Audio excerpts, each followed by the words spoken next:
Hi guys, this is Emma at the Vlog Lady, and today I'm going to be taking a look at Twin Peaks Part 5, which is called Case Files. You're still with me. That's good. Not going another day with a leaking pipe. You're gonna get that black mold, Frank. What the hell? She's a total patlax. You have a bucket under it? Yes, but it's filled up and it's slopped all over the floor. It's like my I mother. can't keep my eye on Worse. the bucket all day. Not saying Frank. something. Did not expect him to have a missus like that. In that Oh, he's crying.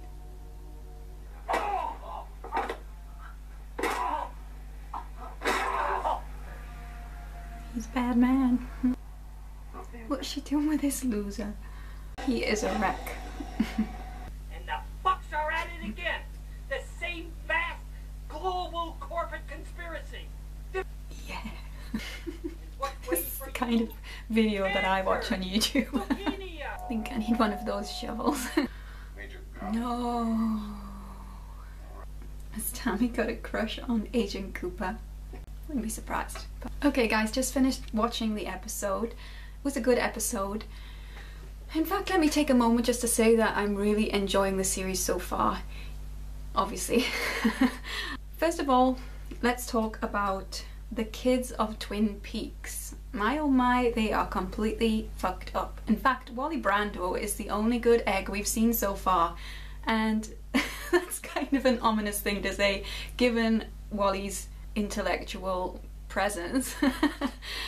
But he seems to have a good heart, whereas everybody else I've seen so far seems a little messed up. I think Becky, who was credited as Becky Burnett in the credits by the way, seems to be a good girl, but she has gone astray because she's on drugs and addicted, and that seems to be the only reason why she's hooked up with this complete loser. Caleb Landry Jones is also credited as Burnett in this episode, so it looks like Becky is married to this guy. Becky does seem to be a major player. That shot of her in the car just after she took the drugs was stunning but horrific in equal measure. The attention paid to this character in that moment of ecstasy was so unique and strange. It's kind of like we were seeing all of her sadness in her happiness, if that makes sense. This guy that she's hooked up with seems to have been on drugs for a long time. His appearance has deteriorated and doesn't seem to have any motivation to do well in life, as shown in that scene with Mike. The other kid that we saw in Twin Peaks in this episode was in the last scene in the Roadhouse with this boy who seems to be the male equivalent of Laura Palmer. That scene was very reminiscent of the scene with Laura in Fire Walk With Me when she meets up with Donna and they meet the two men and Laura says, "Do you want to fuck the homecoming queen?" That scene with the boy, he was practically saying the same thing to the young girl. There didn't seem to be as much emotional power to the scene, possibly because we don't know him and possibly because he has a masculine energy that's he's bringing to that scene as well, whereas Laura felt a little more fragile. But this guy, he was giving off a sort of James Dean-esque vibe. He's a tough guy. The fact that he was on his own and that there was no show of bravado for any kind of friends was very indicative of who he is as a person and what kind of lifestyle he's living. He has no fear almost of doing the wrong thing. No fear of authority figures. He is sexually uninhibited, almost coming across as predatory in nature. It's too early to tell whether this guy is actually bad or whether he, like Laura, is suffering in some way and this is his attempt to put up a shield. But he is a very interesting character as well. I wonder whose son he is, whether he is anybody's son who we know, character that we know. Let's talk about Coop. First of all, I want to say that I think Kyle MacLachlan is doing an amazing job in this role. He is acting better than I've ever seen him act, and I've seen him in quite a few things over the years since Twin Peaks. His performance is way more nuanced than his original performance as Cooper, and I know that he has multiple roles to play now, but he is so much more engaging than I've ever seen him. And I did wonder, you know, if he could ever play the good Coop again, because of the fact that character seems so innocent in today's world.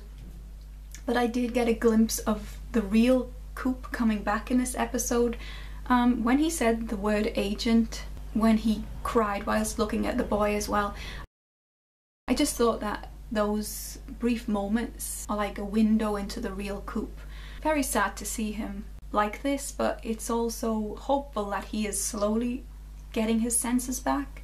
It is a slowly unfurling process, and I think we're going to get there in the end, but it's kind of a little bit heartbreaking to see him struggle and to see people beginning to sort of take advantage of him as well, like the woman at the insurance company who decided she was more or less going to jump his bones, and and the guy in the office who accused him of foul play when he called him a liar. Incidentally, that was an unusual moment. The guy seemed to have a flashing light on his face which indicated that he was lying to Coop. Whether Coop is imbued with some kind of power that he has taken from the Lodge, or whether the Black Lodge is helping him again on his journey, I don't know. But it was like a flash of gold, which possibly links in with all the previous gold references we've had, like the gold ball with Dougie and the rings. I keep seeing, and I'm sure you all do, and I don't know if it's anything significant, but there seem to be red balloons everywhere, and they particularly appeared in this episode outside of the insurance office. In the home of the drugged up lady there was a red balloon. I think we saw them at Dougie's house as well. I don't know if it's just like a linguistic rhyming term, like red balloon, red room, you know. I'm not really sure whether it's just the red colour, like the red of Dougie's door as well, linking back to the red room. Let's talk about Bad Coop now. Okay, Bad Coop. I thought that was a very subtle and intelligent way to get around the fact that Frank Silver is no longer with us.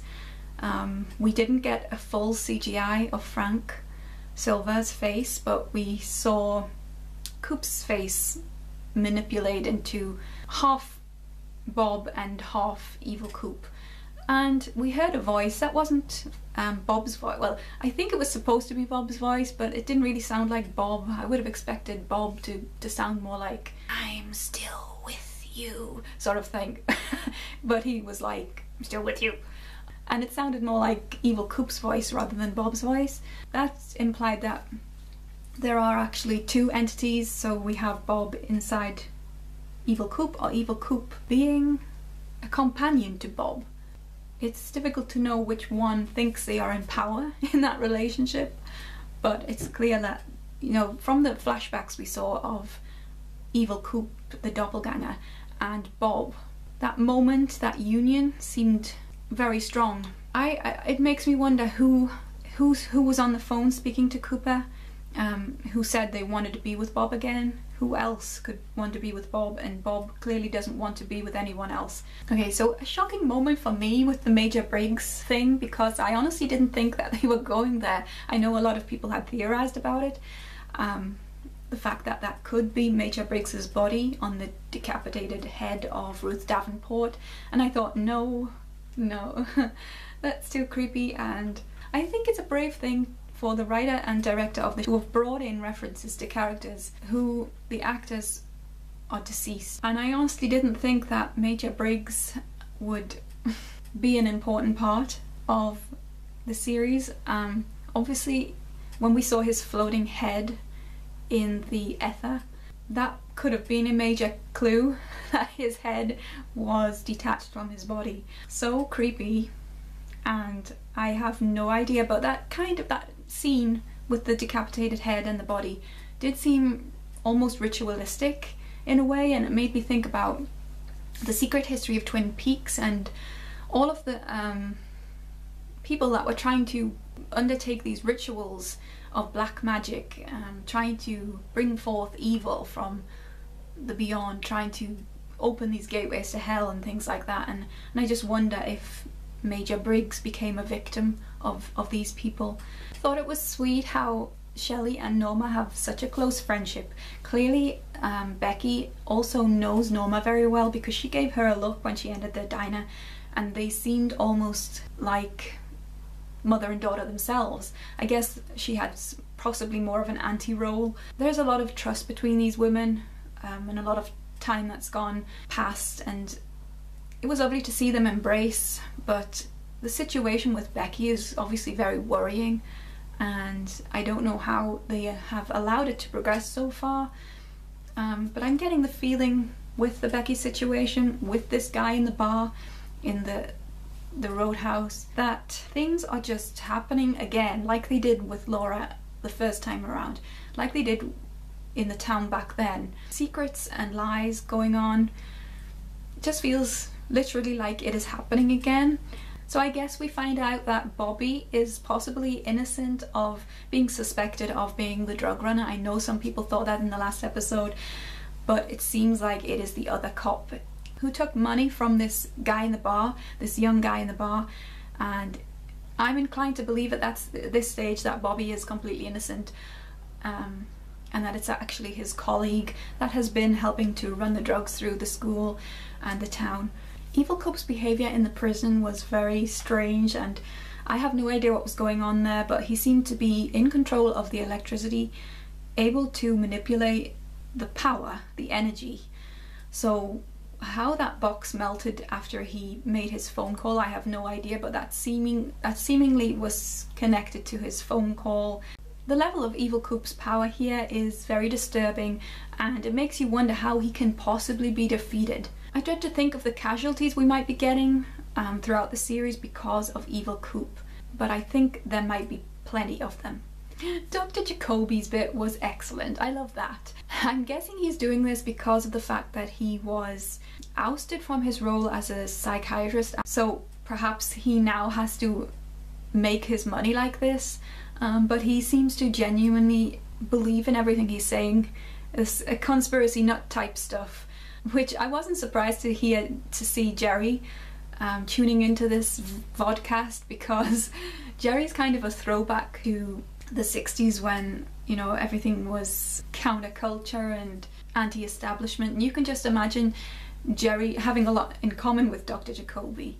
I was interested to see Nadine looking so serene. She seemed entranced. Is it possible she has become slightly more normal? I got a good sense of Twin Peaks now, and I felt like we were in the town a lot more in this episode, and I liked seeing that the differences between the older generation and the younger generation. We did spend some time in Las Vegas. Not surprised to see Robert Nepper and James Belushi as the owners of the casino.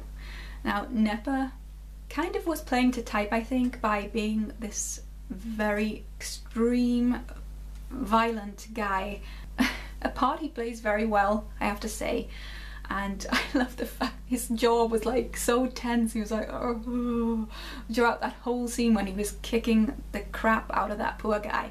I think both of those actors can play comedy so well, so I wouldn't be surprised to see a little bit of black comedy perhaps from them in future episodes, but in this one they were both pretty scary. Jim Belushi a little bit quieter perhaps than Robert Nepper's character. I noticed they were called the Mitchum brothers.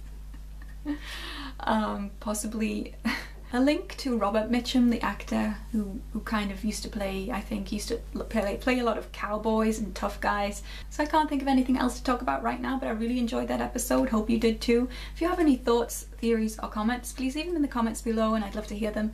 You can subscribe to my channel if you like Twin Peaks or David Lynch, and I will be back next week reviewing episode 6. And that's it. Goodbye.